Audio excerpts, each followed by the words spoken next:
नमस्कार दोस्तों, मैं राम भारद्वाज आपका स्वागत करता हूं आपकी शानदार जानदार जबरदस्त हिंदी कक्षा में, जहां पर आज हम लोग संज्ञा अध्याय के अंतर्गत पांचवें महत्वपूर्ण भेद जिसका नाम है भाववाचक संज्ञा, जो सभी संज्ञाओं में सबसे ज्यादा इंपॉर्टेंट है। अगर एग्जामिनर से ये बात कही जाए कि भाई तुमको एक प्रश्न देना है संज्ञा से, तो मैं लिख करके देख सकता हूं कि 99.99999% वह भाववाचक संज्ञा से ही प्रश्न को उठाएगा। तो भाववाचक संज्ञा को थोड़ा सा गंभीरता के साथ डिस्कस कर लेना जरूरी है। ये बहुत परीक्षा की दृष्टि से आवश्यक है। आपका स्वागत है, आपका वंदन है, आपका अभिनंदन है। जल्दी से आप लोग आ जाइए, फिर हम आज के सेशन की शुरुआत करते हैं जी। आज जो क्लास का टाइटल है वो गलत डला हुआ है, वो किन्हीं कारणों से। तो ऐसा हो जाता है कई बार ना, ऐसा नहीं मानना चाहिए कि भाई ये गलत क्यों लिखा हुआ है, ये बाद में सही हो जाएगा, ठीक है। क्योंकि जो हमारे तकनीकी सहायक लोग हैं, जो बैक स्टेज पर खड़े होकर काम करते हैं हमारे लिए, तो उनके पास भी काम का बोझ कई बार ज़्यादा हो जाता है, तो उसमें भूल भुलावल में आदि में चीज़ें हो जाती हैं। आपका स्वागत, आपका वंदन, आपका अभिनंदन जी। जल्दी से आप लोग आ जाइए, बड़े धीरे धीरे आ रहे हो, फटाफट आओ। फिर आज के शानदार सेशन को हम लोग शुरू करते हैं, ठीक है। हमारा टॉपिक चल रहा है, मेरे प्यारे, हमारा टॉपिक चल रहा है संज्ञा। क्या चल रहा है? हमारा टॉपिक चल रहा है समधनज्ञा संज्ञा। संज्ञा को ही क्या कहा जाता है? संज्ञा को ही नाउन कहा जाता है। क्या कहा जाता है? नाउन कहा जाता है। तो हमने अभी तक इसके सारे भेदों की चर्चा कर ली है। बिल्कुल, पहले आप आ जाइए, क्योंकि मैं देख रहा था कि क्लास को ज्वाइन करने में थोड़ी सी देर हो रही थी, बट कोई दिक्कत, कोई समस्या वाली बात नहीं है जी। Good morning guys, good morning. आइए, कैसे हो मेरे शेरों? और जब मैं शेरों बोलता हूं तो उसमें पुल्लिंग स्त्रीलिंग दोनों आ जाते हैं, ठीक है। आशा कर रहा हूं आपको बहुत मजा आ रहा होगा मेरे साथ, और चीजों को बहुत बेहतर ढंग से आप समझ पा रहे होंगे, देख पा रहे होंगे।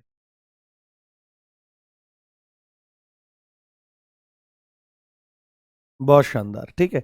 तो आज हम लोग शुरू करते हैं भाववाचक संज्ञा, ठीक है। आज हम शुरू करते हैं जो हमारा पांचवा भेद है। कौन सा भेद? इसको सबसे अंत में पढ़ना ही सबसे बढ़िया रहता है, क्योंकि ये आ, थोड़ा सा बड़ा भी है। भाववाचक संज्ञा क्या है बाबू? भाववाचक संज्ञा, भाववाचक संज्ञा, भाववाचक संज्ञा। तो सबसे पहली बात तो आपको थोड़ा सा यहां पर चीजें पकड़नी है, थोड़ा सा यहां पर चीजों को देखना है। भाववाचक संज्ञा में आप अगर पूरे के पूरे शब्द को देखोगे तो शब्द अपनी गवाही या अपने बारे में खुद बोलता हुआ दिखाई देगा। बस आपको थोड़ा सा समझ होनी चाहिए। जैसे एक वैद्य, एक हकीम का नाम बड़ा प्रसिद्ध है, लुकमान हकीम, लुकमान वैद्य, बड़ा नामचीन है ना, बड़ा नामचीन वह व्यक्ति हुआ है। तो उसके संदर्भ में एक चीज कही जाती है कि लुकमान वैद्य के सामने या लुकमान हकीम के सामने जो औषधियां थी वो बोलती थी। तो बोलने का क्या आश्रय है? अब लोग सुनेंगे, इसको सुन करके सोचेंगे कि पेड़ बोलते होंगे कि मैं इस चीज की दवाई हूं, बट नहीं। यहां पर मूल बात क्या है? यहां पर मूल बात क्या है कि लुकमान नामक व्यक्ति का जो औषधीय ज्ञान था, विज्ञान था, उस पर इतनी जबरदस्त पकड़ थी कि वो पौधों को देखते ही पहचान जाता था कि अच्छा इसके ये गुण हैं, ये गुण हैं, ये गुण हैं। तो शब्द भी बोल रहे हैं, भाववाचक संज्ञा जो लिखा हुआ है ये भी बोल रहा है कि मेरा मतलब क्या है। क्योंकि यहां पर संज्ञा शब्द के मायने क्या हो जाएंगे? संज्ञा शब्द के मायने हो जाएंगे नाम। वाचक का मतलब क्या होता है? वाचक का मतलब होता है बताने वाला। वाचक का मतलब क्या होता है? बताने वाला। वाचक का मतलब बताने वाला। और भाव का मतलब क्या है? भाव का मतलब, ये जो भाव है, भाव का मतलब भाव है, इसी को आप भावना की श्रेणी में रख सकते हो। किस श्रेणी में? भावना की श्रेणी में रख सकते हो। और इसी को आप फीलिंग्स कह सकते हो। क्या कह सकते हो? फीलिंग्स कह सकते हो। जैसे कोई नया नवेला लड़का होता है और 18-19 साल की उम्र हो जाती है, अब तो पहले ही हो जाता है, 18-19 साल की उम्र हो जाती है, टेस्टोस्टेरोन लेवल हाई होता है, एंड्रोजेंस जो होते हैं, मेल हार्मोन्स जिनको कहा जाता है, वो हाई होते हैं। तो वह नर मादा की तलाश में भटकने लगता है, उसकी भावनाएं एकदम चरम पर आ जाती हैं और वो कहता है किसी मादा को देख करके, किसी स्त्री को देख करके। स्त्री किसको कहते हैं? जो अपने ही समान दूसरे को जन्म दे सकती है, उसको स्त्री कहा जाता है। ये स्त्री शब्द के मायने हैं। तो वो कहता है कि मेरे मन में तुम्हारे लिए बहुत सारी फीलिंग्स हैं। तो तुरंत लड़की कहेगी कि कितनी फीलिंग्स हैं? तो लड़का तुरंत बोलने लगेगा कि मेरे मन में तुम्हारे लिए एक फीलिंग है। तपाक से रपट लगेगा, वो एक फीलिंग्स का क्या मतलब होता है? अरे बेवकूफ, तू राम सर की क्लास में नहीं गया क्या? तुझे पता होना चाहिए, हम भावनाओं को या भाव को गिन नहीं सकते। क्या नहीं कर सकते? गिन नहीं सकते हैं। भावनाओं को गिना नहीं जा सकता है, ये सबसे पहली स्पेशलिटी है। क्या है? भावनाओं को गिना नहीं जा सकता है। चलो, तो उसने थप्पड़ मारा, उन्होंने कहा, नहीं नहीं नहीं, एक मौका और दे मुझे, एक क्वेश्चन और पूछ कि तू मुझसे कितना प्यार करता है या कौन सी भावना तेरे मन में है, वो तू मुझे दिखा। वो कहेगा कि मेरे मन में घृणा तो है नहीं, घृणा होती तो तेरे को कूट के चला जाता अब तक मैं, प्यार ही है तेरे लिए मेरे मन में। तो कहा, अच्छा प्यार है तो तू मुझे उसे दिखा। नुका देख, यो गया मेरा प्यार तेरे लिए, है ना? यहां से ये जा रहा है प्यार। जैसे आप किसी से नफरत करते हो, तो नफरत ऐसे थोड़ी ही है कि देख सुन, देख मैं तुझसे कितनी नफरत करता हूं, ये जा रही है, कितनी मोटी नफरत जा रही है। तो ऐसे कहीं आपने देखा कि प्यार किसी गलियों में मंडराता फिर रहा है और नफरत किसी के छत पर चढ़ी हुई है, गुस्सा किसी के सिर पर बैठा हुआ है? नहीं ना। तो फीलिंग्स को देखा भी नहीं जा सकता। क्या नहीं हो सकता है? उनको देखा भी नहीं जा सकता, देखा भी नहीं जा सकता, है ना? देख भी नहीं सकते, देख भी नहीं सकते, देखा भी नहीं जा सकता है, देख भी नहीं सकते हैं। ठीक है, ये बात ध्यान रखनी है। उन्होंने कहा चलो दिखा नहीं सकते, थोड़ा छुआ के दिखा दो। तो उसने कहा ठीक है, आंख बंद कर, जोड़े में हाथ गिर। उन्होंने कहा जोड़ा मतलब इन द सेंस, जोड़ा मतलब थैला, जोड़े में हाथ गिर। उन्होंने कहा जोड़े में हाथ गिर। उन्होंने कहा यू के है? उन्होंने कहा यू मेरा प्यार है। ये हाथ में कैसा आ गया? उनको छू सकते हैं? नहीं छू सकते, फिर थप्पड़ लगेगा, तो कुछ और ही कर रहा है। तो स्थितियां यहां पर अलग हो जाएंगी कि जिनको हम देख नहीं सकते, जिनको हम गिन नहीं सकते, जिनको हम छू नहीं सकते। आप इनको छू नहीं सकते हो, छू नहीं सकते हैं, छू नहीं सकते हैं। इनको छुआ भी नहीं जा सकता है, फीलिंग्स को छुआ भी नहीं जा सकता है। तो मास्टर जी होता क्या है फिर? न गिन सकते कोई, अगर मतलब गिनने का मतलब क्या है कि आज फिर तुम पे प्यार आया है। नुका कितना प्यार आया? 1 क्विंटल प्यार आया। नुका भेज दो मेरी तरफ। तो 1 क्विंटल प्यार थोड़ा ही होता है। तो आप ना गिन सकते हैं, ना उनको माप सकते हैं, ना ही आप उनको देख सकते हैं, ना ही आप उनको छू सकते हैं। तो क्या हो सकता है? तो भावनाओं के संदर्भ में यहां पर एक बात आएगी, महसूस कर सकते हैं। क्या कर सकते हैं? महसूस कर सकते हैं, है ना? क्योंकि फील है, फीलिंग है, तो फील कर सकते हैं, महसूस कर सकते हैं, महसूस कर सकते हैं। तो भावनाओं को केवल महसूस किया जा सकता है। यह संदर्भ आपको बहुत अच्छे से ध्यान रखना है। और क्योंकि फीलिंग है, तो फीलिंग को क्या किया जाएगा? फीलिंग को फील किया जाएगा। क्या किया जाएगा? फील किया जाएगा। ये बात आपको ध्यान रखनी है। तो इस संदर्भ में अभी तक जितनी भाववाचक, क्योंकि अभी तक हमने क्या देखा था? हमने मूर्त संज्ञाएं देखी थी। मूर्त संज्ञाओं का डॉक्टर रामचंद्र के अनुसार, है ना, डॉक्टर रामचंद्र के अनुसार हमने देखा था कि मूर्त संज्ञाएं, मूर्त मतलब जो दिख सकता है, जिसको हम देख सकते हैं। जैसे आपने देखा होगा कि बहुत सारे लोग भगवान की पूजा करते हैं और भगवान को बहुत सारे लोग तो मूर्ति के रूप में उपासना करते हैं, बहुत सारे लोग निराकार ब्रह्म की उपासना करते हैं कि वह उसका कोई स्वरूप नहीं है। ठीक है, ये उसका कोई स्वरूप नहीं है। तो मूर्त से ही मूर्ति शब्द बना है। तो मूर्ति मतलब जिसको देखा जा सकता है, और अमूर्त यानी कि जो मूर्ति में नहीं है, जिसको देखा नहीं जा सकता, जिसको केवल महसूस किया जा सकता है। तो आपकी जो भाववाचक संज्ञा है, ये अमूर्त संज्ञा है अकॉर्डिंग टू डॉक्टर रामचंद्र। अदृश्य संज्ञा है। आप इनको देख नहीं सकते, गिन नहीं सकते, छू नहीं सकते, केवल और केवल महसूस कर सकते हो। तो यहां पर आपके लिए सबसे बड़ी बात है, सबसे बड़ी बात है यहां पर, तो आप क्या लिखो कि किसी, अब इसका शाब्दिक अर्थ, शाब्दिक अर्थ के तौर पर ही हम यहां पर लिखेंगे और शाब्दिक अर्थ के स्वरूप से ही हम इसको यहां पर संभालेंगे। तो शाब्दिक अर्थ हमने यहां पर लिखा प्यारे, शाब्दिक अर्थ हमने लिखा प्यारे यहां पर। और शाब्दिक अर्थ में हम यहां पर क्या कह रहे हैं? हम यहां पर क्या कह रहे हैं कि किसी भाव का, किसी भाव का, किसी भाव का नाम बताने वाला, किसी भाव का नाम बताने वाला, जो होता है, या वाली, है ना, वाली या वाला शब्द ले लो या संज्ञा ले लो, वाला या वाली जो होता है उसको भाववाचक संज्ञा कहा जाता है। परंतु आपको यहां पर एक कोर कॉन्सेप्ट समझना पड़ेगा। भावना में अब आपका दिमाग में आ सकता है कि भाव मतलब इक्वल टू भावना और भावना इक्वल टू फीलिंग्स, तो केवल यहां पर मोहब्बत की, घृणा की, शत्रुता की, मित्रता की इत्यादि की बात होगी तो नहीं। भाव के अंतर्गत केवल भाव नहीं है, भाव के अंतर्गत गुण भी हैं जिनको धर्म कहा जाता है। धर्म शब्द का मतलब होता है धार्यते इति धर्मः। जैसे पेपर में एक क्वेश्चन आएगा, अब आपको लगता होगा कि मास्टर जी, एक बच्चा बोल रहा था कि सर आप थोड़ा सा ज्यादा बता जाते हो फील में। बाबू, एक भी चीज ज्यादा नहीं है, कोर कॉन्सेप्ट को मजबूत करने के लिए सब चीजें बताई जा रही हैं। तो यहां पर आप मूल बात जाने, मूल बात समझें कि धर्म शब्द के मायने पूछता है, आपने देखा होगा, काव्य शोभा करान धर्मान अलंकारन प्रचक्षेत। ये आचार्य दंडी जो संस्कृत के बहुत बड़े विद्वान हुए हैं, उन्होंने अलंकार की परिभाषा दी है। तो वहां पर शब्द आता है काव्य शोभा करान, काव्य की शोभा बढ़ाने वाला। जो धर्मान, धर्म है, वही अलंकार कहलाते हैं। तो धर्म का मतलब पूछता है, पीवाईक्यू है, जाकर के देख लेना कि यहां पर धर्म का क्या मतलब है। क्या यहां पर हिंदू धर्म से बात हो रही है, या मुस्लिम धर्म से, या ईसाई, या सिख, या जैन, या पारसी, या बौद्ध, या अन्य अन्य जो धर्म है उनके बारे में बात हो रही है। पर यहां पर धर्म का मतलब गुण होता है। गुण मतलब कैरेक्टरिस्टिक्स, चाहे वो अच्छी हो चाहे वो बुरी हो। तो सबसे पहली बात आपको ध्यान रखनी है कि भाव के अंतर्गत भावना तो है ही है, फीलिंग्स तो है ही है, इसमें आपके गुण भी आते हैं। क्या आते हैं? गुण। गुण का मतलब यहां पर गुण धर्म जो लिखा रहता है, सर्व शब्द, गुणों को ही धर्म कहा जाता है। और गुण का मतलब केवल गुण नहीं है, गुण का मतलब यहां पर कैरेक्टरिस्टिक है, सद्गुण से नहीं है। देखो, गुण भी दो तरह के हो सकते हैं। गुण को हम सद्गुण की सेंस में ही हमेशा मानते हैं, अच्छे गुणों की सेंस में मानते हैं, पर जो दुर्गुण है उनके साथ भी तो गुण है। तो सद्गुण और अवगुण यानी दोनों आते हैं।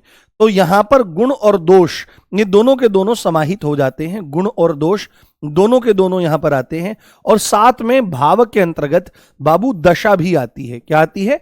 दशा। दशा यानी कि किसी चीज की अवस्था।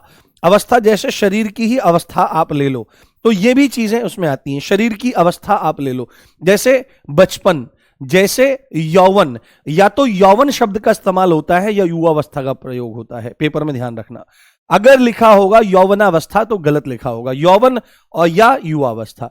आप लिखते हैं प्रौढ़ावस्था, आप लिखते हैं वृद्धावस्था, आप लिखते हैं बुढ़ापा। भूख भी एक अवस्था है, प्यास भी एक अवस्था है, अमीरी भी एक अवस्था है, गरीबी भी एक अवस्था है। तो ये अवस्थाएं, तो भाववाचक संज्ञा के अंतर्गत केवल और केवल भावनाएं नहीं हैं, गुण धर्म भी हैं, दशा और अवस्थाएं भी हैं। यहीं से इसकी परिभाषा निकल चलेगी और परिभाषा को हम बहुत शानदार ढंग से लिखेंगे और आपको आनंद की अनुभूति होगी, सब कुछ क्रिस्टल क्लियर आपको हो जाएगा। तो परिभाषा में हम क्या लिखें? परिभाषा में क्या लिखें? तो है तो संज्ञा, और संज्ञा क्या है? शब्द है। तो स्पष्ट रूप से हम लोग लिखेंगे यहां पर कि वे शब्द जिनसे किसी व्यक्ति, वे शब्द जिनसे किसी व्यक्ति या वे शब्द जिनसे किसी व्यक्ति या वस्तु के गुण, गुण को ही धर्म बोला जाएगा। ये बुक्स में बिल्कुल स्पष्ट नहीं किया गया है, कुछ कुछ बहुत अच्छी पुस्तकें हैं उनमें बहुत अच्छे से बताया गया है। गुण और गुण धर्म, जिसमें आप क्या कह सकते हो? दशा। दशा को ही अवस्था कहते हैं। दशा कि क्या दशा हो गई है तुम्हारी, क्या अवस्था हो गई है। और व्यक्ति या वस्तु के गुण, दशा और भावनाओं,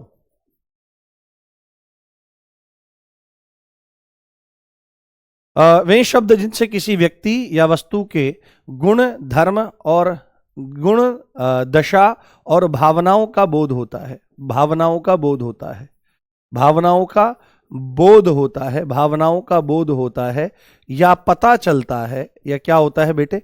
या पता चलता है, या पता चलता है। क्या कहलाते हैं? या पता चलता है।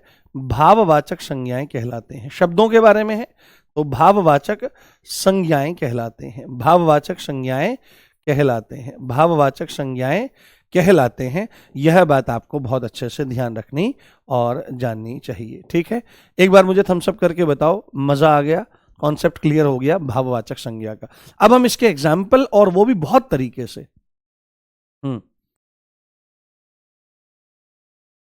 हाँ हाँ, विशेषण और भाववाचक संज्ञा, विशेषण विशेषण है, विशेषता बताता है, संज्ञा की विशेषता बताता है। अंतर क्या बताना है इसमें? जैसे आप कोई मुझे शब्द बता दो तो मैं आपको बता दूंगा। यार भाई तुम पागल हो क्या? कोई लिख रहा है अभी कि श्री ममतेश सर ने तो संज्ञा को 2 क्लास में खत्म कर दिया, तुम 3 में लेके जा, नशे करते हो क्या? आप देखो मैंने 2 घंटे अब से पहले संज्ञा को पढ़ाया है, पर बहुत अच्छे से पढ़ाया है। हर टीचर का अपना एक तरीका होता है, मेरे को बिना एक्सप्लेनेशन के शांति नहीं मिलती है, बट जब आप इस पूरे कोर्स को करके निकलोगे तब आप देखोगे एक एक चीज दिमाग में छपी रहेगी, और बस रिवीजन करते ही ऐसे ऐसे सामने आ जाऊंगा मैं जैसे अभी चल रहा हूं। ठीक है, अब इसके उदाहरणों की चर्चा हम लोग कर लेते हैं और बहुत शानदार तरीके से चीजों को जानने का प्रयास करते हैं। जैसे अभी गुण के अंतर्गत क्या क्या चीजें आपको देखने को मिलेगी, यहां पर हम लिखते हैं उदाहरण। क्या लिखते हैं प्यारे? उदाहरण लिखते हैं, उदाहरण। और इसके बारे में हम चर्चा बहुत गंभीरता से करेंगे क्योंकि यहां से प्रश्न बनते हैं, यहां से चीजें देखी जाती हैं।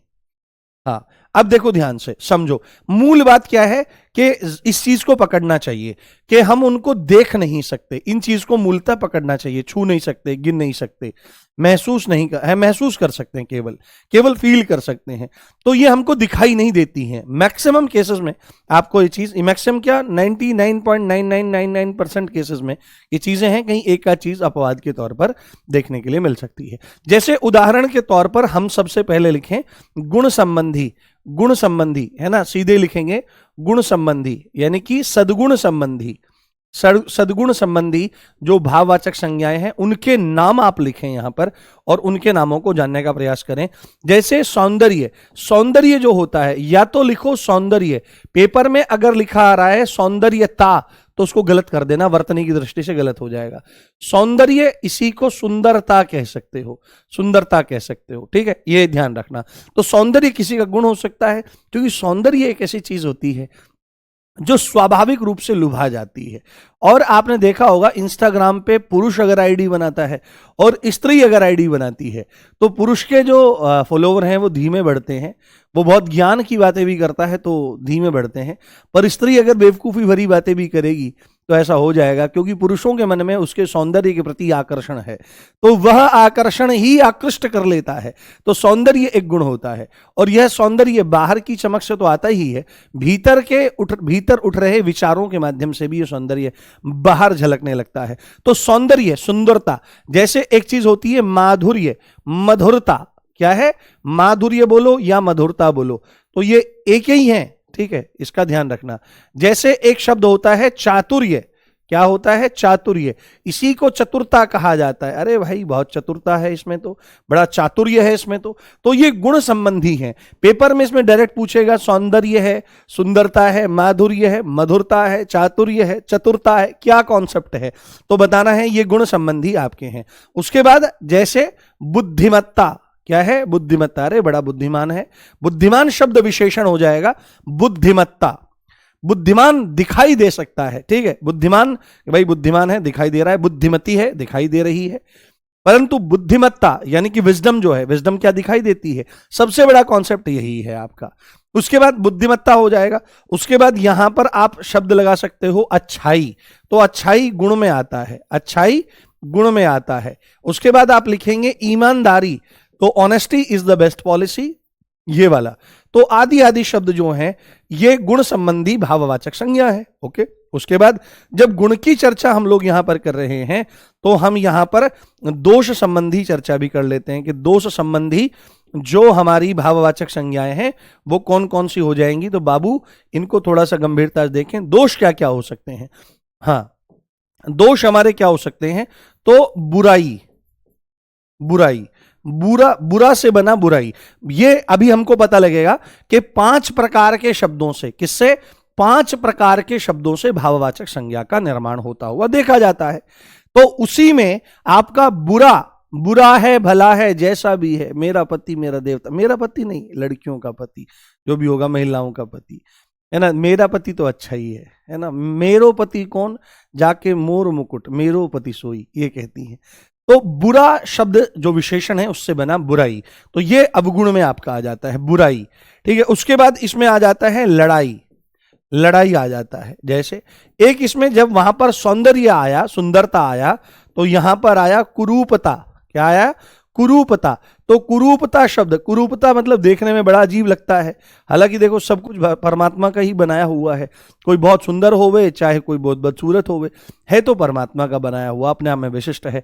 परंतु जिसमें लावण्यता अधिक होती है, देखो एक शब्द होता है लावण्य, मैं लिखता हूं, देखो एक शब्द होता है लावण्य, लावण्य, और इसी के सामने अगर स उपसर्ग लगा दिया जाता है तो ये सलावण्य बन जाता है, और ये तत्सम शब्द है सलावण्य, और इसी का रूप बदल करके सलोना हो गया। तो सांवरा सलोना, सलोना किसको कहते हैं? सलोना कहा जाता है उसको जिसको आप जब दूसरी बार देखें, मतलब पिछली बार से जब नेक्स्ट टाइम देख रहे हैं तो हर बार वो सुंदर लगे। जैसे मैंने आपको अभी देखा तो आप मुझे बड़े प्यारे लगे, मैंने आपको 10 मिनट बाद देखा, आप पिछली बार से प्यारे लगे। मतलब जितनी बार भी मैं आपको देखता चला जाऊं, आप पिछली बार की अपेक्षा ज्यादा अच्छे लगते हुए दिखाई दे जाएं। तो सलावण्य और सलोना हो जाता है, ठीक है। तो बुराई, लड़ाई, कुरूपता, उसके बाद और क्या हो जाएगा, और क्या हो जाएगा, गंभीरता देखें, और उसके बाद आ जाएगा स्वाद संबंधी। स्वाद संबंधी जो है आपकी, ये सब गुण के भीतर ही आएंगे, धर्म है ना, ये धर्म गुण धर्म के भीतर आएंगे सबके सब ये। तो स्वाद संबंधी, तो स्वाद कैसा हो सकता है किसी भी चीज का, तो कहेगा भाई इसमें तो बड़ी खटास है भाई, ठीक है। आप अगर आंवला खा लो तो आंवला जो होता है विटामिन सी का रिच सोर्स होता है। अगर आप अपने रंग को बहुत साफ करना चाहते हैं तो बाहर से ये लीपापोती मत किया करो, बाहर से ले भाई फेयर एंड हैंडसम, ले भाई यो लगा वो लगा। एक आंवला सुबह ही खा लिया करो, जब आंवले का मौसम है एक आंवला सुबह ही खा लो, पेट साफ रहेगा, मन प्रसन्न रहेगा, कब्ज नहीं होगा, उम्र नहीं बढ़ेगी, एंटी एजिंग वो उसमें प्रॉपर्टी है, और स्किन जो है वह विटामिन सी की वजह से निखरती चली आएगी। जब आंवला उपलब्ध नहीं है, हरा आंवला उपलब्ध नहीं है, तब उसका चूरन ले लो, त्रिफला ले लो दूध के साथ में, खूब आनंद होगा। तो उसके लिए बाहर से कुछ लगाने की जरूरत नहीं, तो उसको खाते हैं बड़ी खटास लगती है। और भाई कुछ मीठा खा लो तो भाई इसमें तो मिठास ही नहीं है, गन्ने में मिठास नहीं है। तो स्वाद संबंध के आधार पर खटास और मिठास, और पेपर में आने वाला शब्द है एक क्वेश्चन आएगा और डायरेक्ट आपको 2 नंबर दे करके जाएगा। पेपर में क्वेश्चन किस तरह पूछेगा, वह पूछने का प्रयास करेगा कि मिठास क्या है, भाववाचक संज्ञा है, और आपका व्यक्तिवाचक है, जातिवाचक है, समूहवाचक है। तो आपको तुरंत इस चीज को नोटिस करना है कि सर ने स्वाद संबंधी बताया है, और क्या कहीं पर मिठास देखी जा सकती है, खटास नहीं। आप टेस्ट करोगे, फील कर सकते हो, you can feel it but you can't see it, you can't touch it, you can't count it. तो इस चीज को ध्यान रखो। उसके बाद आगे हमारा क्या है, माप संबंधी, माप तौल संबंधी, माप संबंधी, माप संबंधी हमारा आ जाएगा। तो माप संबंधी में आपको क्या लिख लेना है प्यारे, माप संबंधी में आपको लिख लेना है जैसे लंबाई, क्या आ गया, लंबाई माप में आ गई। जैसे चौड़ाई, जैसे लंबाई हो गया, चौड़ाई हो गया, ऊंचाई हो गया, क्या हो गया, ऊंचाई हो गया। जैसे गहराई, कि तुम्हारी आंखों में बहुत गहराई है, अरे पढ़ ले रहे, गहराई वहराई सब निकल जाएगी। हाँ, माप संबंधी, तो लंबाई, चौड़ाई, ऊंचाई, गहराई, तो ये सब चीज क्या है, ये माप संबंधी आपकी क्या है, भाववाचक संज्ञाएं हैं। आगे बढ़ते हैं, आगे देखने का प्रयास करते हैं। उसके बाद आ जाती है विषय संबंधी, बहुत इंपॉर्टेंट है, पेपर में डायरेक्ट दे करके पूछेगा। विषय संबंधी, विषय, तो विषय जो होते हैं, जितने भी विषयों के नाम होते हैं वो भाववाचक संज्ञा होते हैं, ठीक है, क्योंकि वो ऐसे तो दिखाई थोड़ी देते हैं। जैसे इसमें इतिहास शब्द आ जाता है, क्या आ जाता है, जैसे इसमें इतिहास शब्द आ गया, जैसे भूगोल, ये शब्द देगा और सीधे आपसे पूछेगा कि भाई इतिहास जो शब्द, इतिहास शब्द जो है ये क्या है, ये आपको बोलना पड़ेगा, भाववाचक संज्ञा है। इतिहास कहीं दिखाई थोड़ी देता है, महसूस होता है, और विषयों के नाम से आप इसको याद रख सकते हो। तो इतिहास है, भूगोल है, रसायन शास्त्र है, रसायन विज्ञान जिसको कहा जाता है। ऐसे ही आप दर्शन शास्त्र लिख सकते हो, क्या लिख सकते हो लाला, दर्शन शास्त्र लिख सकते हो, दर्शन शास्त्र आपके माध्यम से लिखा जा सकता है, गणित आपके माध्यम से लिखा जा सकता है, आदि आदि, भौतिक विज्ञान, भौतिक शास्त्र आदि। तो विषयों के जो नाम होते हैं वह भी आपके क्या होते हैं, विषयों के नाम भी आपके भाववाचक संज्ञा होती है। समझ में आ रहा है, वर्कशीट, हाँ हाँ, माप, माप मतलब जो हम माप करते हैं, मीजरमेंट, तो मीजरमेंट संबंधी जितने भी शब्द होते हैं, माप मतलब मीजर करना, माप मतलब मीजर, मीजर करते हैं ना, मीजर, हाँ मीजर किया जाता है। एक मिनट,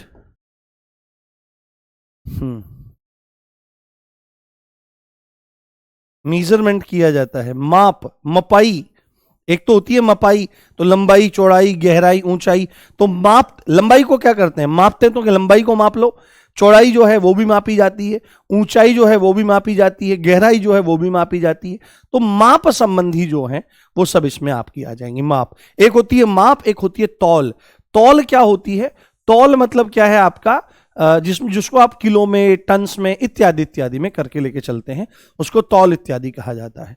उसके बाद गति संबंधी क्या आ जाएगा, हमारा गति संबंधी आ जाएगा, गति। तो गति से संबंधित जो शब्द हैं वो भी शब्द क्या होते हैं, वो सब भाववाचक संज्ञाएं होती हैं, गति संबंधी। तो इनमें से आप देखो, सब चीज को नोटिस करते रहो, इनमें से आप किसी को देख नहीं सकते। अब आप लिखोगे कि सर इतिहास को तो हम देख सकते हैं, लिखा रहता है। अरे भाई, वो इतिहास को शब्दों में लिखा गया है, आप शब्दों को देख पा रहे हो, आप वर्णों को देख पा रहे हो, क्योंकि वर्ण भाषा की सबसे छोटी इकाई और लिखित रूप है। आप पुस्तक को देख रहे हो, इतिहास नहीं देख पा रहे हो। ठीक है, आप अगर, सर हम तो टीवी में देखते हैं, आप धारावाहिक देख रहे हो इतिहास पर आधारित, ये चीज ध्यान रखें। तो गति संबंधी में क्या आ जाएगा, गति संबंधी में जैसे सुस्ती पूछेगा सीधे, सुस्ती क्या है, आपसे पूछेगा फुर्ती, तो फुर्ती जो शब्द होता है, तो फुर्ती ऐसे भी लिख देते हैं कुछ लोग ऐसे भी लिख देते हैं फुर्ती, तो दोनों ठीक है, अनुकूलता है। तो सुस्ती और फुर्ती ये शब्द आपके क्या कहलाएंगे, सुस्ती और फुर्ती, ये भी आपकी भाववाचक संज्ञा हो जाएगी। उसके बाद आगे जो आपको ध्यान रखना है, आगे जो आपको समझ लेना है, अब अवस्था संबंधी हम लोग बात करेंगे। अवस्था या इसी को दशा, अवस्था कोई दशा कहा जाता है, तो अवस्था या दशा संबंधी, अवस्था या दशा संबंधी, अवस्था या दशा संबंधी। क्योंकि हमने क्या देखा था, आप देखो कि भाव के अंतर्गत दशा और अवस्था भी है, गुण धर्म भी हैं, गुण दोष इत्यादि सब हैं, और भावनाएं भी हैं, भाव और भावनाएं भी आपकी यहां पर जाती हैं। ठीक, तो अवस्था संबंधी में आपको क्या बोलना पड़ेगा, अवस्था संबंधी में जैसे आपने बोला बचपन, है ना, बचपन आपने बोला, जैसे आपने बोला बचपन बोल दिया, जैसे आप यहां पर बोल रहे हो यौवन, ठीक है, यौवन, यौवन शब्द बोला, यहां पर अलग से मैं लिख देता हूं यौवन शब्द, जिससे आपको याद भी होता चला जाए। ये यौवन है और इसी को जौबन कहा जाता है।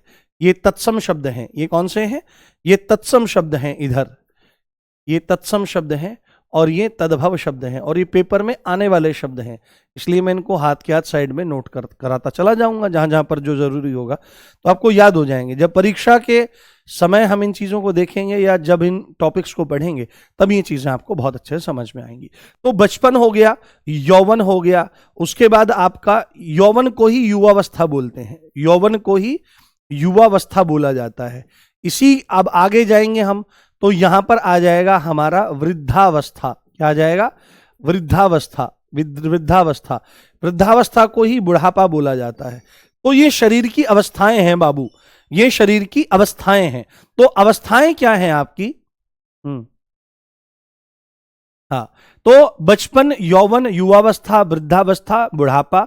उसके बाद देखो जैसे अमीरी होता है, अमीरी, अमीरी भी एक अवस्था है। अमीर जो शब्द है वो विशेषण है, अमीर आदमी, विशेषण पर जब जाएंगे तो और क्लियर हो जाएगा। गरीब एक विशेषण है, गरीब आदमी संज्ञा के लिए प्रयोग हो रहा है। अमीरी जो है वो एक अवस्था है। भाई कैसी अवस्था में हो, भाई अमीरी में है। और कबीर जी से किसी ने पूछा कि वह कैसी अवस्था में हो, तो भाई गरीबी में है, फकीरी में है। क्यों फकीरी में हो, उन्होंने तुरंत कहा कि जो सुख पावेगा राम भजन में, सो सुख ना ही अमीरी में, मनवा लागू मेरो यार फकीरी में। कभी गा करके मैं इसको सुनाऊंगा, आपको बताऊंगा। तो यहां पर फकीरी आ सकता है, यहां पर गरीबी आ सकता है। भूख जो शब्द है, भूख, भूख जो शब्द है, भूख, और जो प्यास आदि ये हैं, ये भी अवस्थाएं ही आपकी होती हैं। इस चीज को आपको ध्यान रखना चाहिए। तो बचपन, यौवन या युवावस्था, वृद्धावस्था या बुढ़ापा, अमीरी, फकीरी, गरीबी, भूख, प्यास आदि, ये अवस्था और दशाजन्य जो शब्द हैं वो भाववाचक संज्ञा में आपके आ जाएंगे। उसके बाद हमारा आ जाएगा भाव या भावना, जिसको आप भाव या भावना कह रहे हो, फीलिंग्स कह रहे हो प्रॉपर, तो भावना संबंधी आपके आ जाएंगे। तो भावना संबंधी में क्या क्या चीज आ सकती है आपकी? तो भावना संबंधी में आपका सबसे पहले जो जरूरी है, जो परीक्षा की दृष्टि से बहुत जरूरी है, उसमें प्रेम आता है। पूछता है प्रेम, तो प्रेम जो है काफी इंपॉर्टेंट है, पूछ लेता है कि प्रेम शब्द क्या है। तो प्रेम शब्द में आपका भाववाचक संज्ञा है। उसके बाद एक लोभ शब्द आता है, लोभ, लोभ शब्द, ये बहुत पूछा जाता है, अलग अलग राज्यों की परीक्षाओं में भी ये खूब आया है कि लोभ क्या है। तो लोभ हमारे मन का एक भाव है, हमारे मन की एक भावना है, ठीक है, एक भावना है, एक फीलिंग है। लोभ क्या होता है कि अपने अधिकार की जो वस्तु नहीं होती, चाहे वस्तु, चाहे संपत्ति, चाहे रुपया, पैसा, जमीन, जायदाद, उसको जब अपने अधिकार में लाने की भावना हमारी हो जाती है तो उसको लोभ कहा जाता है, ठीक है, उसको लोभ कहा जाता है। उसके बाद प्रेम है, उसके बाद यहां पर क्या आ जाएगा आपका? प्रेम, लोभ, घृणा जिसको घिन कहते हैं, ईर्ष्या, ये भी आपका आ जाएगा, ईर्ष्या आ गया आपका। उसके बाद आपका दया, दया भी एक भावना है, करुणा भी एक भावना है। उसके बाद आपका क्या आ जाएगा? प्रेम, लोभ, घृणा, ईर्ष्या, दया। अब यहां पर मित्रता, जो दोस्ती होती है, यह भी एक भावना होती है। इसके उलट शत्रुता भी एक भावना होती है। क्या? शत्रुता, दुश्मनी भी एक भावना होती है, भाव होता है, एक भावना होती है, शत्रुता हो गई। उसके बाद मूर्खता भी एक क्या है? मूर्खता, मूर्खता भी एक भावना के अंतर्गत आती है। आदि आदि शब्द भाव और भावनाओं में आते हैं। तो ये हमने उदाहरण देखे कैटेगरी वाइज, इनको हमने देखा कैटेगरी वाइज, आपने यहां पर कैटेगरी वाइज चीजों को समझा। अब मैं कुछ अन्य जो परीक्षा की दृष्टि से जरूरी है, ये तो हमने कैटेगरी वाइज समझा, इसके अलावा भी मैं कुछ शब्दों को आपको बताना चाहता हूं जो पेपर की दृष्टि से बहुत ज्यादा जरूरी है। मैं चाहता हूं, हाँ, वर्णमाला, वर्णमाला इत्यादि के लिए ना हम प्रैक्टिस सेशन चलाएंगे बाबू। हाँ, अभी मैं विचार कर रहा हूं उसके लिए। आपके पास कोई ना कोई पुस्तक जरूर होगी, और उस पुस्तक में एक बच्ची का कल कमेंट आया, मेरा इतना दिल खुश हो गया उसको पढ़ करके। वो बच्ची कह रही थी कि सर पहले मैं वर्णमाला से प्रश्न लगाती थी तो एक भी प्रश्न मैं सही नहीं कर पाती थी, बट अब की स्थिति यह है कि मैंने 300 से ज्यादा प्रश्न वर्णमाला के लगाए और एक भी गलत नहीं हुआ, एक भी गलत नहीं हुआ। तो ये बहुत अच्छी बात है, आप इतनी गंभीरता से पढ़ रहे हैं, इसमें आप ही धन्यवाद की पात्र हैं। ठीक है, ठीक है, चलो आगे बढ़ें। अब मैं आपको कुछ अन्य, इसमें यहां पर एक पॉइंट लिखो जिनको मैं क्रम से लिख दूंगा कि अन्य महत्वपूर्ण भाववाचक संज्ञाएं, अन्य महत्वपूर्ण भाववाचक संज्ञाएं। हमारा लक्ष्य है 37/37। फिर कक्षाएं 2-4 फालतू हो जाएं तो उससे कोई फर्क नहीं पड़ता है, पेपर में 37 में 37 आने चाहिए। संज्ञाएं, ठीक है, संज्ञाएं, भाववाचक संज्ञाएं, ठीक है, अन्य महत्वपूर्ण भाववाचक संज्ञाएं। तो इनको मेरे साथ में आप लिखना शुरू करो, आप लिखना शुरू करो। जैसे इसमें हम लिखते हैं यहां पर, जैसे हम लिखते हैं यहां पर फेरा, वो सीधे पूछेगा फेरा शब्द क्या है, तो आपको बोलना पड़ेगा फेरा भाववाचक संज्ञा है। जैसे अब बार बार वो नहीं लिखते, इसमें हम लिखते हैं, एक शब्द आता है भिड़ंत। भिड़ंत शब्द जो होता है, जैसे वाहनों की भिड़ंत हुई, तो भिड़ंत क्या है? भिड़ंत जो है वह भाववाचक संज्ञा है। ध्यान से देखना और प्रीवियस ईयर को जाकर के देखना, आप जितने भी किसी भी परीक्षा का प्रीवियस ईयर लगा के देखना, चाहे तो यूपी पुलिस के जितने भी एग्जाम होते हैं, एसआई, एएसआई, कांस्टेबल वगैरह कुछ भी, या टीचिंग एग्जाम्स होते हैं, कहीं पर भी जहां हिंदी आती है वहां पर इनको लगा करके देखना, आपका प्रश्न गलत नहीं होगा। ठीक है, इसको ध्यान रखें। भिड़ंत हो गया। उसके बाद हमारा खपत एक शब्द आ जाता है, खपत, खपत शब्द आ जाता है। खपत के बाद अपनापन शब्द आ जाता है। क्या आ जाता है? अपनापन शब्द आ जाता है। अपनापन के बाद हमारा सजावट शब्द आ जाता है। कौन सा आ जाता है? थोड़ा सही से लिखता हूं उसको मैं, सजावट शब्द आ जाता है। सजावट, सजावट शब्द आ जाता है, बड़ा प्यारा शब्द है सजावट। तो सजावट, और काफी जरूरी भी है, इसको मैं हाईलाइट कर देता हूं, ये काफी जरूरी भी है। आपको लगेगा कि क्यों ही ये इतना जरूरी होने लगा, क्यों ही ये इतना जरूरी रहने लगा। उसके बाद सजावट है तो घबराहट है, घबराहट है, चिल्लाहट है, चिल्लाहट, चिल्लाना से चिल्लाहट बना, सजावट, घरबाहट हो गया है, तो घबराहट, घबराहट, घबराहट हो गया। उसके बाद हमारा हो जाएगा बपौती, बाप से बना बपौती, बाप से बना बपौती, बहुत जरूरी है। डायरेक्ट पूछता है कि बपौती में जो है वो आपकी कौन सी संज्ञा है, तो आपको बताना पड़ेगा भाववाचक संज्ञा है। ठीक है, भाववाचक संज्ञा है। उसके बाद यहां पर आपको बोलना है मनौती। मनौती, मनौती, जैसे मनौती मांगते हैं ना कि हमारी मनौती पूरी हो जाए, मन से बना मनौती। तो उसके बाद है हमारा यहां पर समझौता। जो समझौता होता है ये भी भाववाचक संज्ञा आपका होता है। हाँ, कड़वाहट बिल्कुल हो सकता है क्योंकि स्वाद संबंधी है, बिल्कुल हो सकता है, कोई दिक्कत नहीं। पर ये वो है, ऐसे तो हमारे पास सैकड़ों शब्द हो सकते हैं जो भाववाचक संज्ञाएं हैं, परंतु परीक्षा की दृष्टि से जो जरूरी है उसको ही हम लोग देखेंगे, उसको हम देखने का प्रयास करेंगे। एक शब्द होता है भुलोवल, यानी भूल जाना, भूल से भुलोवल बना। उसके बाद ये काफी जरूरी है, इसको ध्यान रखें। ये सारे महत्वपूर्ण हैं, इनमें ये और भी ज्यादा महत्वपूर्ण है। भुलोवल हो गया, भुलोवल के बाद हो जाएगा कालापन। अगर लिखोगे काला, अगर लिखोगे काला, तो काला तो क्या होता है, विशेषण होता है, क्योंकि गुणवाचक विशेषण के अंतर्गत रंग भी आते हैं और रंग में काला रंग होता है, तो काला। पर कालापन, कालापन भाई कैसा कालापन है, तो कालापन जो है, हाँ, इंसानियत, मनुष्यत्व और मानवता, ये सब एक ही है, बिल्कुल ये सब हो जाएंगे। मित्रता तो हम देख ही आए हैं। उसके बाद यहां पर शब्द आ जाएगा गुरुत्व, गुरुत्व शब्द आ जाएगा, गुरुत्व शब्द आ जाएगा। उसके बाद यहां पर शब्द जैसे किसने बोला अभी, मनुष्यत्व, तो या तो मनुष्यत्व बोल दो, मनुष्यत्व को ही मानवता बोला जाता है, और इसी को अगर उर्दू में बोलोगे तो इसी को इंसानियत बोला जाता है। क्या बोला जाता है, इंसानियत आपका बोल दिया जाता है, यह बात ध्यान रखें। उसके बाद एक शब्द होता है गौरव, ठीक है, गौरव, और इसी का उल्टा क्या होता है, लाघव होता है। यह बहुत इंपॉर्टेंट है। गौरव शब्द आए तो गुरु से गौरव बनता है, गौरव का मतलब बड़ा, ऊंचा, और लाघव का मतलब छोटा और नीचा।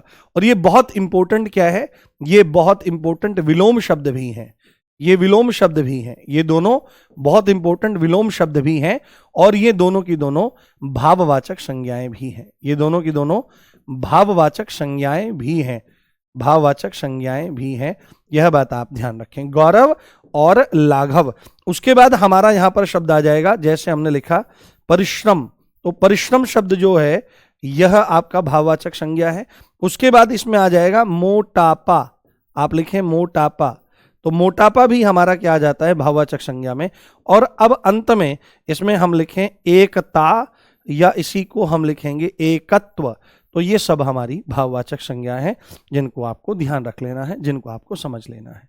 ये नोट कर लो आप, फिर हम आगे बढ़ते हैं। हाँ,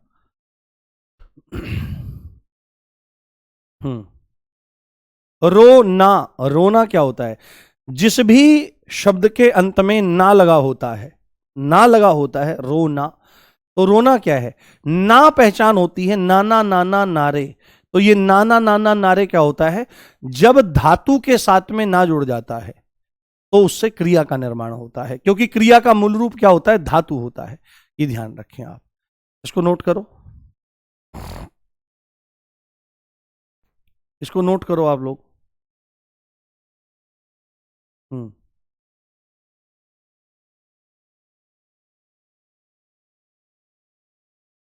ठीक है, चलें आगे। एक बार मुझे बताओ, बस अब इसमें एक कॉन्सेप्ट रह गया है हमारा, भाववाचक संज्ञाओं का निर्माण।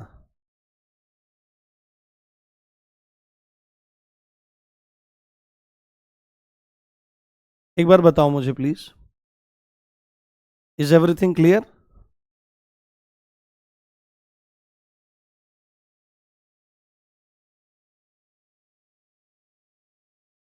नेक्स्ट, जी हुजूर, जी मालिक, जो आप कहें, जो आपकी सेवा में। ठीक है, अब यहां पर आप लिखो, सबसे इंपॉर्टेंट पॉइंट है भाववाचक संज्ञा। भाववाचक संज्ञा एक तरफ, बाकी संज्ञा एक तरफ।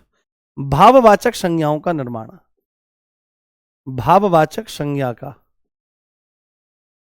का निर्माण, भाववाचक संज्ञा का निर्माण, इनका निर्माण भी होता है बाबू, बनती है ये।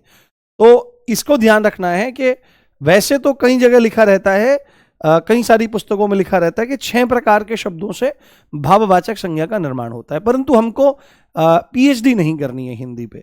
हमको 37/37 प्रश्न सही करने हैं, 37 में 37 प्रश्न सही करने हैं हिंदी में, यूपी पुलिस कांस्टेबल के अंतर्गत। तो यहां पर हम उन चीजों को विशेषकर देखने का प्रयास करेंगे और जानने का प्रयास करेंगे। तो परीक्षा की दृष्टि से जो चीज जरूरी है उसको हम देखेंगे, और जिनको आयोग मानते हैं। तो यहां पर ध्यान देना है कि भाववाचक संज्ञाओं का निर्माण, ये पॉइंट आप लिख लो, भाववाचक संज्ञाओं का निर्माण, भाववाचक संज्ञाओं का निर्माण, निर्माण बहुत इंपॉर्टेंट अब लिख रहा हूं मैं, यहां से प्रश्न पूछा जाता है। ये 5 प्रकार के शब्दों से, 5 प्रकार के शब्दों से, 5 प्रकार के शब्दों से होता है, 5 प्रकार के शब्दों से होता है, 5 प्रकार के शब्दों से होता है। ये कॉन्सेप्ट आप ध्यान रख लेना, ये आप समझ लेना कि 5 प्रकार के शब्दों से भाववाचक संज्ञा का निर्माण होता है। जैसे सबसे पहले अगर हम यहां पर लिखने लगे तो सबसे पहले किससे होता है, तो आप यहां पर लिखो जातिवाचक संज्ञा से भाववाचक संज्ञा का निर्माण। जो जातिवाचक संज्ञा होती है, जातिवाचक संज्ञा से भाववाचक संज्ञा का निर्माण, भाववाचक संज्ञा, भाववाचक संज्ञा का निर्माण, जातिवाचक संज्ञा से भाववाचक संज्ञा का निर्माण, जातिवाचक संज्ञा से भाववाचक संज्ञा का निर्माण। तो इनको हम एक तरफ से देखते जाएंगे, एक तरफ जातिवाचक संज्ञा रहेगी और राइट साइड में हमारी भाववाचक संज्ञा रहेगी। हाँ, आवाज कैसी आ रही है, कैसी आवाज आ रही है? मैं सब करवाऊंगा बेटे, आपको चिंता मत करो, आप गंभीरता से पढ़ते चले जाओ, गंभीरता से देखते चले जाओ। देखो ऐसे तो इतने सारे प्रश्न आपके मन में उठ सकते हैं, कुछ बच्चे 1-2 क्वेश्चन पूछ रहे हैं तो उनसे पार पाना संभव नहीं होगा। कभी आपको विशेषकर हिंदी पढ़ाएंगे, अभी तो परीक्षा के लिए विशेषकर आपको हिंदी पढ़ाएंगे। अगर आपको हिंदी साहित्य विशेष पढ़ना है तो मेरे द्वारा हर रविवार को पढ़ाया जा रहा है, आप उसको जरूर पढ़ें। एक भी प्रश्न साहित्य में बाहर नहीं जाएगा। साहित्य सागर नाम से सीरीज चल रही है, 7 रविवारों में, 7 संडेज में हम पूरे के पूरे साहित्य को खत्म कर रहे हैं। 2 साहित्य क्लास मैंने करवा दी है, उसमें आप उन क्लासेस को जरूर देखें। RWA मेन चैनल पर प्लेलिस्ट बनी हुई है साहित्य सागर सीरीज के नाम से। ना मजा आ जाए और क्वेश्चन बाहर जाए तो फिर देखो। तो जैसे भाववाचक संज्ञा है, हमने लिखा यहां पर पंडित, तो पंडित से क्या बनेगा, पंडित से बनेगा, कलर चेंज कर लेते हैं, पंडित से बनेगा पंडिताई। तो पंडिताई जो है वह भाववाचक संज्ञा है, राइट साइड में भाववाचक संज्ञा हमारी है। उसके बाद जैसे हम यहां पर लिखने लगे लड़का, जैसे हम यहां पर लिखने लगे लड़का, तो लड़का से बनेगा लड़कपन, ठीक है, लड़का से बनेगा लड़कपन। इन चीजों को आप देखते चले जाएं, इन चीजों को आप समझते चले जाएं। पंडित, लड़का, उसके बाद आपका यहां पर आ जाएगा दास, तो दास जातिवाचक संज्ञा है, इससे बनेगा दासत्व, या आप दासता कह सकते हो कि भाई ये इसकी दासता स्वीकार कर रहा है। उसके बाद हमारा इसमें आ जाएगा गुरु, तो गुरु शब्द जो है गुरु से बन जाएगा गुरुत्व बन जाएगा, या गुरु से ही गौरव बन जाता है, गुरु से ही क्या बन जाता है, गौरव, हमारा गौरव शब्द बन जाता है। गौरव मतलब ऊंचा, गौरव मतलब ऊंचा आपका हो जाता है, ये ध्यान रखें आप। हाँ,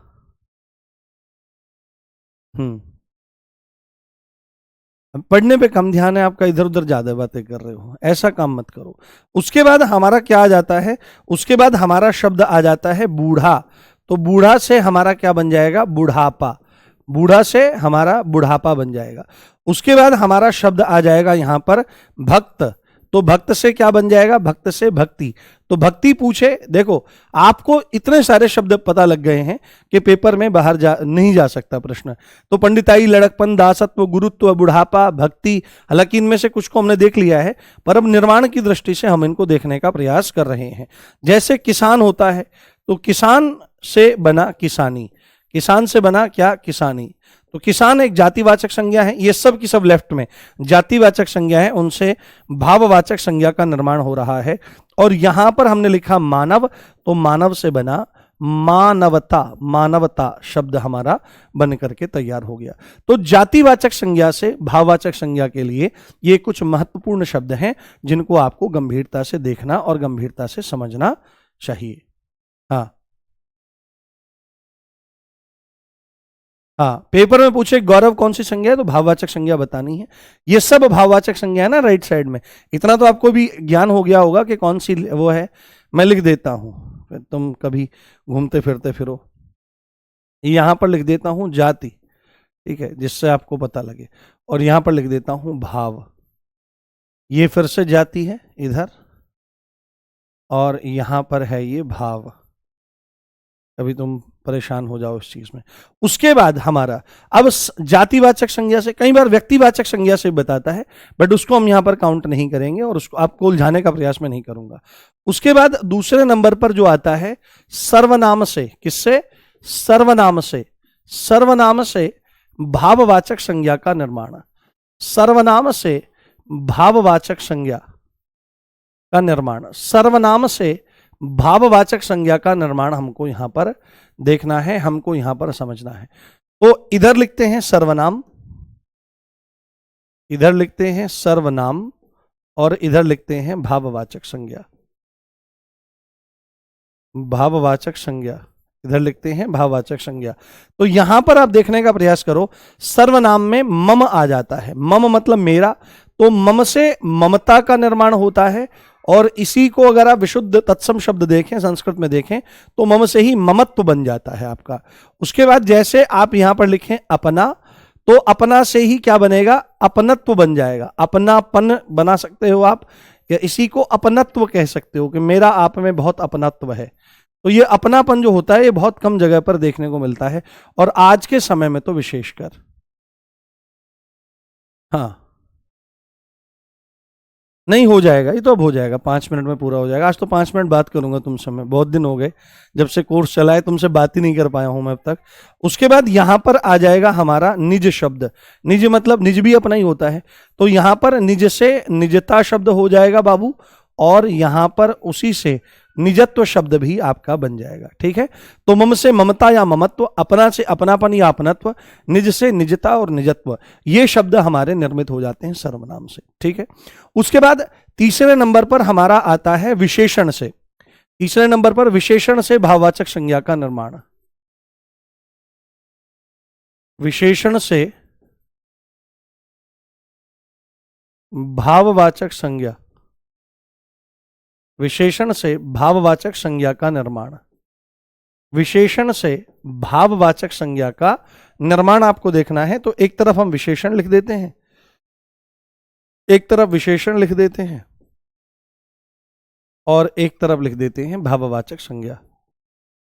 एक तरफ लिख देते हैं भाववाचक संज्ञा, एक तरफ भाववाचक संज्ञा लिख देते हैं। जैसे आप गंभीरता से देखें, जैसे यहां पर शब्द आया सर्द, ये सर्द रात है ना, ये आपने सुना है शेर, ये सर्द रात, ये मायूसी, हम भी अपने शहर होते तो घर चले जाते, ऐसा कुछ है। संभवतः दूसरी पंक्ति गड़बड़ हो सकती है।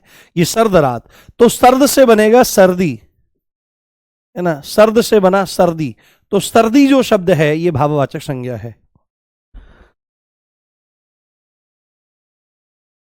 मैंने माइक बंद कर लिया था जिससे आपके कानों को अनावश्यक हानि ना हो जाए। सर्द से बन जाएगा हमारा सर्दी। उसके बाद हमारे पास आ जाएगा नम्र। नम्र मतलब बहुत शालीन, तो नम्र से हमारे सामने बन जाएगा नम्रता। नम्रता, नम्रता बन गया। उसके बाद हमारे पास आ जाएगा, जैसे हमने लिखा अमीर, तो अमीर से बना अमीरी, अमीर से बना अमीरी, अमीर से बन गया अमीरी। गरीब, इसको हटा देते हैं, इससे डाउट क्लियर हो सकता है। उसके बाद हमारा यहां पर आ गया गरीब, तो गरीब से क्या आ जाएगा? गरीबी, गरीबी शब्द बन गया। उसके बाद हमने लिखा यहां पर फकीर, तो फकीर से आ जाएगा फकीरी। ये सब क्या है? लेफ्ट साइड में हमारे आपकी विशेषण हैं, ये जो लिखे हुए हैं सारे के सारे।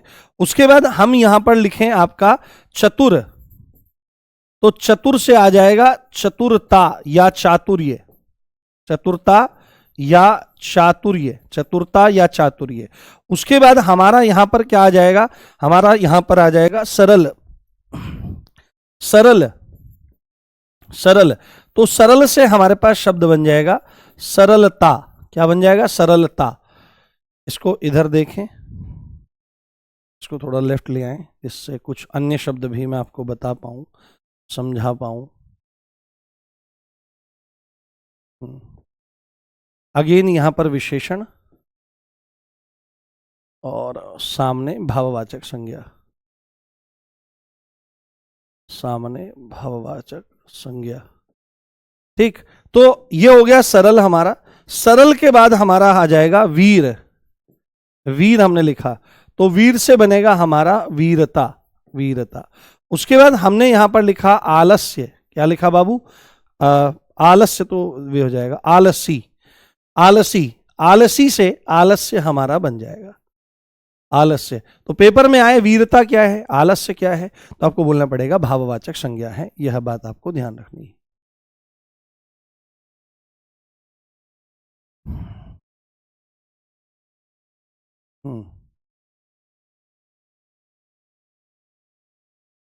देखो मैं आपको एक बात बताता हूं छोटी सी, वह ये है, वह ये है, हाँ हाँ, चतुरता, चातुर्य हो सकता है, हाँ चतुरता ज्यादा सही है। उसके बाद हमारा है यहां पर धीर, धीर, धीर से धैर्य शब्द हो जाएगा, धीर से धैर्य शब्द हो जाएगा। उसके बाद हमारा यहां पर क्या है, बुरा, तो बुरा से क्या हो जाएगा, बुरा से बुराई, बुरा से बुराई, और इधर हम लिखते हैं भला, भला, तो भला से भलाई शब्द हमारा बन जाएगा। तो पेपर में इसमें से कुछ भी आए आपको सही कर देना है। यह विशेषण से भाववाचक संज्ञाओं का निर्माण है, यह बात आपको समझ लेनी है। क्लियर हो रहा है आपका? बहुत शानदार मेरे दोस्तों। इसमें क्या है कि निर्माण हो रहा है, सर्द, सर्द को हमने सर्दी किया तो विशेषण से भाववाचक बन गया। गरीब, अब देखो विशेषण क्या होता है, विशेषण होता है जो विशेष आपकी संज्ञा या सर्वनाम की विशेषता बताए। तो जैसे गरीब आदमी, पर आप गरीबी आदमी नहीं बोल सकते हो, ठीक है? कहीं सुना है आपने गरीबी आदमी? आपने देखा होगा कि फकीर आदमी, फकीरी आदमी नहीं सुना होगा। आपने चतुर आदमी सुना होगा, आपने चतुरता आदमी नहीं सुना होगा। ये सब क्या है, ये सब भाववाचक संज्ञाएं हैं, इनको आपको ध्यान रखना है। उसके बाद हमारा चौथे नंबर पर आ जाता है कौन सा, चौथे नंबर पर आ जाता है क्रिया से। क्योंकि 5 मिनट बचे हैं तो हमको ये पूरा करना है। क्रिया से भाववाचक संज्ञा का निर्माण, क्रिया से भाववाचक संज्ञा का निर्माण, क्रिया से भाववाचक संज्ञा का निर्माण।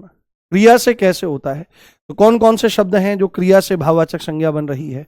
तो एक तरफ हम लिख लेंगे यहां पर क्रिया, और एक तरफ हम यहां पर लिख लेंगे भाववाचक संज्ञा। क्या लिख लेंगे बाबू? भाववाचक संज्ञा हम यहां पर लिख देंगे। जैसे, अब ध्यान से देखें आप, जैसे इसमें आपका आ जाएगा डरना, डरना, तो डरना से डर बन गया हमारी भाववाचक संज्ञा।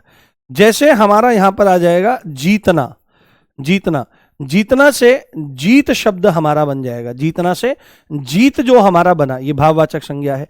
क्रिया की पहचान ये होती है सबसे बड़ी कि उनके अंत में ना लगा रहता है। क्या लगा रहता है? ना लगा रहता है। देखो जीतना, डरना, है ना, ये सब लगा रहता है। उसके बाद हमारा हो जाएगा चढ़ना, तो चढ़ना क्या है, चढ़ना से चढ़ाई हो जाएगा, चढ़ाई, चढ़ना से चढ़ाई आपका शब्द बन जाएगा। उसके बाद मारना, मारना से मार नामक शब्द बन जाएगा। उसके बाद हमारा आ जाएगा सजाना, सजाना, तो सजाना से सजावट नामक हमारा शब्द बन जाएगा जो भाववाचक संज्ञा होगा। उसके बाद आप देखो यहां पर गंभीरता से लिखना, लिखना, तो लिखना से लिखावट शब्द बन जाएगा। क्या बन जाएगा? लिखावट बन जाएगा। और उसके बाद गिरना, तो गिरना से क्या हो जाएगा? गिरावट हो जाएगा, कि भाई मेरे को तो गिरावट हो रही है, मेरे को तो समस्या हो रही है, तो आदि आदि। तो आप सब में नोटिस करने की कोशिश करो, जितने भी आपकी क्रियाएं हैं उन सब के अंत में ना है, और उनसे निर्माण हो रहा है आपका किसका? भाववाचक संज्ञा का निर्माण आपको देखने के लिए मिल रहा है। अब ये बन कैसे रहे हैं, इनके बारे में अगर चर्चा करनी हो तो फिर बहुत गंभीर चर्चा चाहिए, फिर तो साल भर का समय चाहिए हिंदी को पूरा समझने के लिए। पर अगर परीक्षा की दृष्टि से देखना है तो इतने में ही हमको संतोष करना पड़ेगा। और पांचवा है अव्यय से। किससे है? अव्यय। अव्यय को ही अविकारी शब्द कहा जाता है, ये मैंने आपको बता दिया है पहले ही। अविकारी शब्द जिसमें कभी भी कोई परिवर्तन नहीं होता स्वयं में। तो अव्यय से क्या है? अव्यय से भाववाचक संज्ञा का निर्माण, अव्यय से भाववाचक संज्ञा का निर्माण, अव्यय से भाववाचक संज्ञा का निर्माण। ये थोड़ा ध्यान रखें। जैसे एक तरफ लिखा है अव्यय, एक तरफ लिखा है अव्यय, और सामने लिखा है भाववाचक संज्ञा, सामने लिखा है भाववाचक संज्ञा। तो इसमें बहुत जरूरी आपका आ जाता है, जैसे दूरी, दूर आ जाता है, दूर, दूर, तो दूर से हमारा बन जाएगा दूरी। दूर से क्या बन जाएगा? दूरी शब्द हमारा बन जाएगा। बिल्कुल, 2 मिनट बचे हैं हमारे पास। उसके बाद जैसे हमने यहां पर लिखा समीप, तो समीप से बन जाएगा सामीप्य। क्या बन जाएगा? सामीप्य या समीपता, या समीपता। सामीप्यता नहीं होगा, इस चीज का ध्यान रखना। उसके बाद हमारे पास आ जाएगा सम, सम, तो सम से बन जाएगा समता। उसके बाद हमारा शब्द आ जाएगा निकट। निकट को थोड़ा ध्यान रखना है, जरूरी हो सकता है, इसलिए अलग पेन से लिख देता हूं। निकट के लिए या तो निकटता शब्द आ जाएगा या नैकट्यता। नैकट्यता, नैकट्यता, नैकट्यता, नैकट्यता हमारा शब्द बन जाएगा और दिखाई देगा। ठीक है, नैकट्यता हमारा बन जाएगा। तो निकटता या नैकट्यता दोनों एक ही चीज है, परंतु फॉर्मेट अलग अलग है। उसके बाद ऊपर, ऊपर, तो ऊपर से हमारा बन जाएगा ऊपरी। क्या बन जाएगा? ऊपरी बन जाएगा। और अंतिम पॉइंट मैं अब आपको बताने जा रहा हूं, वो है क्या?